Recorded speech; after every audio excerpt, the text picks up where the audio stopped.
Good morning, students. In the last lecture, we have discussed the types of mixture.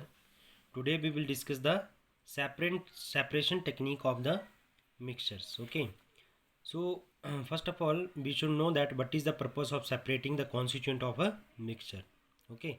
That means if you are having the mixture of two component, then why you need to separate them?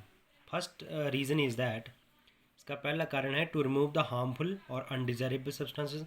मगर मतलब कि अगर आपके mixture में harmful substances हैं तो उनको remove करने के लिए हम सेपरेशन की ज़रूरत पड़ती है।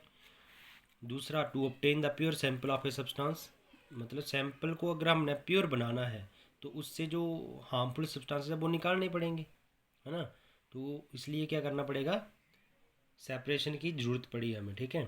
Third, to obtain the useful substances, जो यूज़फुल सब्सटेंसेस हैं, इंपॉर्टेंट जो यूज़ होने वाले सब्सटेंस हैं उनको सेपरेट करने के लिए भी हमें सेपरेशन की ज़रूरत पड़ती है, ठीक है।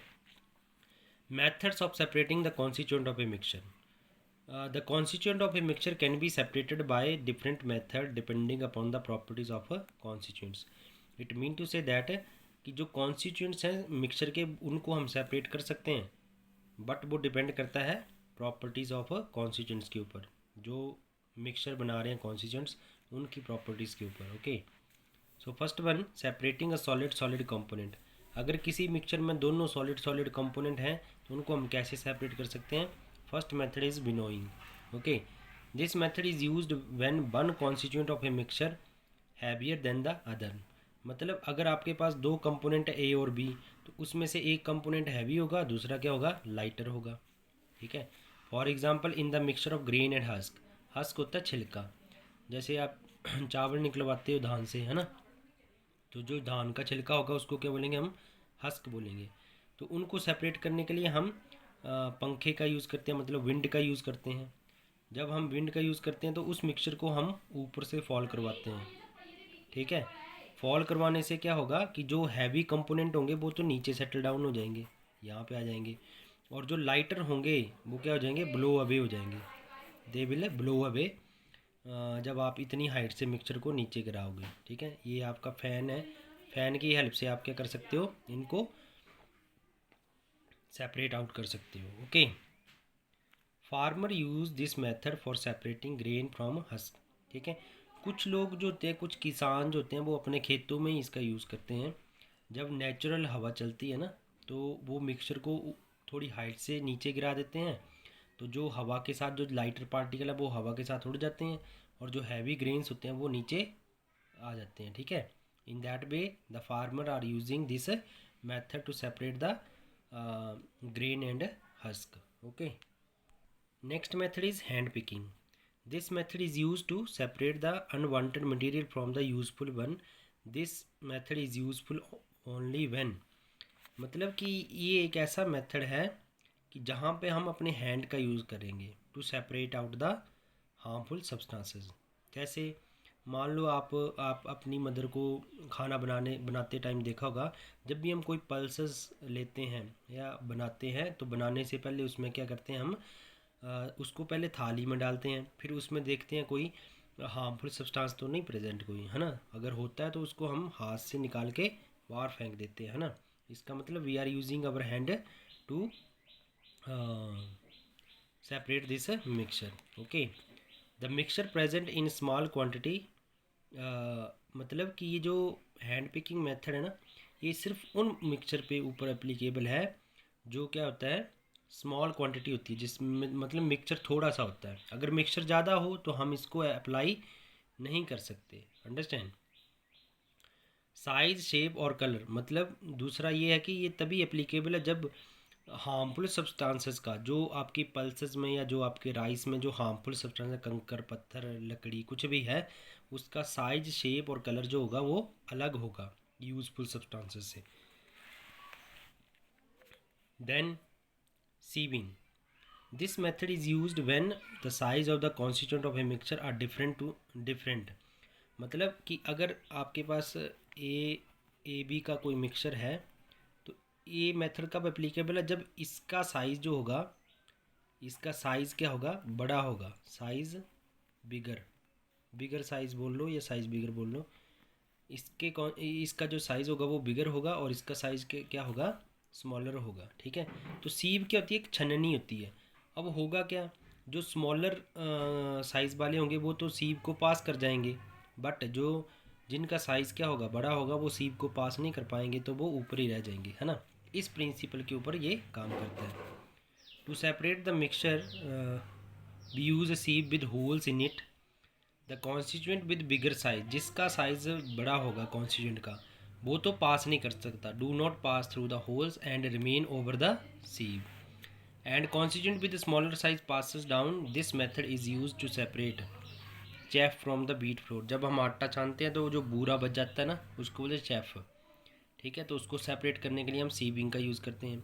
सैंड फ्रॉम ग्रेवल एट्सेट्रा, मतलब कि आपने जब भी कंस्ट्रक्शन और बिल्डिंग देखा होगा तो वहाँ पे हम रेते को छानते हैं। रेते को छानने का क्या पर्पस होता है कि अगर उस रेते में कोई बड़ा पत्थर है तो वो सीव के ऊपर रह जाएगा और रेता जो है वो सीव को पास कर जाएगा, है ना। तो this is another example of a sieving. Next method is sublimation. ये सब्लिमेशन हम उन मिक्सचर के ऊपर अप्लाई करते हैं जहाँ पे एक कंपोनेंट जो होता है वो डायरेक्टली चेंज हो जाता है, किसमें, वेपर स्टेट में। ठीक है, अपॉन हीटिंग, जब हम किसी भी सॉलिड को हीट करेंगे, किसी भी सॉलिड को नहीं, कुछ एक ऐसे सॉलिड है जैसे कैंपर है, अमोनियम क्लोराइड है, नेफ्थलीन बॉल है, आयोडीन है, तो उसको जब हम हीट करेंगे तो वो सीधा किस में चेंज हो जाएगा, गैसीय स्टेट ऑफ मैटर में चेंज हो जाएगा। ठीक है, जैसे मैं आपको एग्जांपल देता हूँ, ओडोनिल आप रखते हो वॉशरूम में तो वो डिसअपियर हो जाती है कुछ टाइम के बाद। क्यों, क्योंकि वो ऐसा सॉलिड है, वो डायरेक्टली चेंज हो जाता है किसमें, वेपर स्टेट में। ओके, तो उसको क्या बोलते हैं हम, सब्लिमेशन। जैसे मान लो मेरे पास एक मिक्सचर था सैंड और अमोनियम क्लोराइड का, आपने इस मिक्सचर को चाइना डिश में हीट किया, ठीक है ना, और ये जो इन्वर्टेड सी दिख रही है, ये क्या है आपके पास, इन्वर्टेड फनल है, ये क्या है, इन्वर्टेड फनल। और ऊपर से इसका जो एक होल है वो उसके ऊपर हमने लगा दिया कॉटन, ताकि जो वेपर बने वो बाहर न जाए। ठीक है ना, तो जब हम हीट करेंगे तो अमोनियम क्लोराइड के क्या बनेंगे, वेपर्स बनेंगे। और वो वेपर कूल पार्ट, मतलब ये फनल का जो ऊपर वाला पार्ट है वो ठंडा होता है, कूल होता है, तो जब इसके कांटेक्ट में आएंगे तो वो किस में चेंज हो जाएंगे, अगेन अमोनियम क्लोराइड सॉलिड में चेंज हो जाएंगे। अंडरस्टैंड। तो इस तरह से हम क्या कह सकते हैं कि सैंड और अमोनियम क्लोराइड के मिक्सचर को हम सेपरेट कर सकते हैं with the help of sublimation. Okay, next है मैग्नेटिक सेपरेशन। ये मेथड वहाँ पे यूज़ होता है जहाँ पे दो कंपोनेंट में से एक कंपोनेंट की प्रॉपर्टीज़ क्या है, मैग्नेटिक है। मतलब एक कंपोनेंट को हम क्या कर सकते हैं, मैग्नेट अट्रैक्ट कर सकते हैं। ठीक है, जैसे सपोज कर लो मेरे पास आयरन फिलिंग और सैंड है, तो इसको अगर मैंने सेपरेट करना है तो मैं मैग्नेट का यूज़ करूँगा। क्या करूँगा, मैग्नेट का यूज़ करूँगा। सीधा है कि मैग्नेट को इसके ऊपर घुमा दो, ठीक है, तो जो आयरन फिलिंग होगी वो इसके साथ अटैच हो जाएंगी और सैंड पीछे रह जाएगी। In that way we can separate the mixture of iron filing and sand. Okay, इसी तरह से हम सल्फ़र और आयरन फिलिंग के मिक्सचर को हम सेपरेट आउट कर सकते हैं। ओके, नेक्स्ट है separation of insoluble solid from the liquid. ठीक है, इनसॉल्युबल सॉलिड मतलब कि आपके पास मान लो ये आपके पास बीकर है, इसमें आपने वाटर ले लिया which is a case of a liquid, उसके अंदर आपने सैंड डाल दी सॉलिड, है ना, तो आपको पता है सैंड तो डिज़ोल्व होगी नहीं, है ना, तो ये किसका एग्जांपल हो गया, solid in liquid, but solid is not soluble, मतलब ये इनसॉल्युबल है, सॉलिड वहाँ पे क्या है, इनसॉल्युबल है। ऐसे टाइप्स के मिक्सचर को आप कैसे सेपरेट आउट करोगे। ओके, तो पहला मेथड है इसका, that is sedimentation and decantation.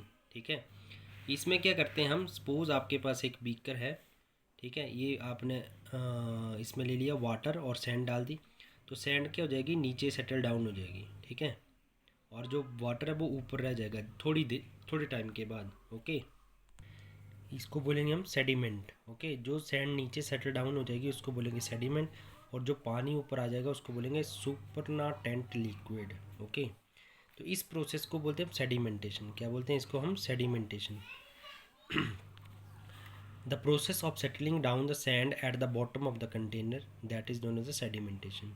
अब हम क्या करेंगे, ये जो क्लियर लिक्विड ऊपर बचा हुआ सुपरनाटेंट लिक्विड है ना, अगर इसको हम केयरफुली दूसरे बीकर में ले लेंगे by using the glass rod, means pouring out the clear liquid into the another beaker by using the glass rod, that is known as the decantation. Okay, पर ध्यान रहे जब आप ऐसा करोगे तो आपको ये प्रिकॉशन लेनी है कि जो सैंड है वो यहीं पे रह जाए, ठीक है ना। इस तरह से क्लियर लिक्विड यहाँ पे आ जाएगा, सुपरनेटेंट लिक्विड, और पीछे क्या बच जाएगी, सैंड बच जाएगी। अंडरस्टैंड। नेक्स्ट है आपके पास लोडिंग। लोडिंग में हम क्या करते हैं, ये सिंपल सेडिमेंटेशन और डिकेंटेशन की तरह ही है। अगर मेरे पास पानी और सॉइल का मिक्सचर है, वाटर एंड सॉइल, तो आपको पता है सॉइल के सारे पार्टिकल जो हैं वो नीचे सेटल डाउन नहीं होंगे, कुछ पार्टिकल जो होंगे सस्पेंडेड रह जाएंगे, इसमें तैरते रहेंगे, ठीक है। तो उन पार्टिकल्स को अगर नीचे सेटल डाउन करवाना है तो मैं किसका यूज़ करूँगा, एलम का। एलम को हम बोलते हैं फिटकरी, ठीक है। फिटकरी आपने नहीं देखी होगी तो किसी से पूछ लेना कि फिटकरी क्या होगा, पंसारी की दुकान में मिल जाती है, ठीक है, करियाने की दुकान में, कहीं पे भी। तो उस फिटकरी को मैं पहले क्या करूँगा, क्रश कर लूँगा, पाउडर फॉर्म में ले आऊँगा, फिर उसमें डालूँगा, ठीक है, जो सॉइल और वाटर का मिक्सचर है। तो सॉइल के जो सस्पेंडेड पार्टिकल हैं वो एलम के पार्टिकल के साथ अटैच हो जाएंगे इन दिस वे। मान लो ये एलम का पार्टिकल है, ये जो सर्कल में मैंने दिखाया हुआ है, और ये सस्पेंडेड पार्टिकल है, तो दोनों एक दूसरे के साथ अटैच हो जाएंगे, है ना। इस तरह से बहुत सारे नंबर ऑफ पार्टिकल्स अगर यहाँ पे जितने भी हैं वो सारे एलम के पार्टिकल के साथ अटैच हो जाएंगे, और वो क्या हो जाएंगे, लोड हो जाएंगे, ठीक है ना। इसी प्रोसेस को हम बोलते हैं लोडिंग। ओके, जब ये लोड हो गए तो हैवी हो जाएंगे, हैवी हो गए तो नीचे सेटल डाउन हो जाएंगे। This process is known as the loading. Okay, फिर आगे का जो प्रोसेस है सेपरेशन का वो वैसे ही करेंगे हम डिकेंटेशन के साथ। ओके, तो loading is nothing but it is use to facilitate the sedimentation. अगर मान लो सेडिमेंटेशन फास्ट नहीं हो रही है तो ये लोडिंग जो है सेडिमेंटेशन को फास्टन कर देता है। अंडरस्टैंड। ओके।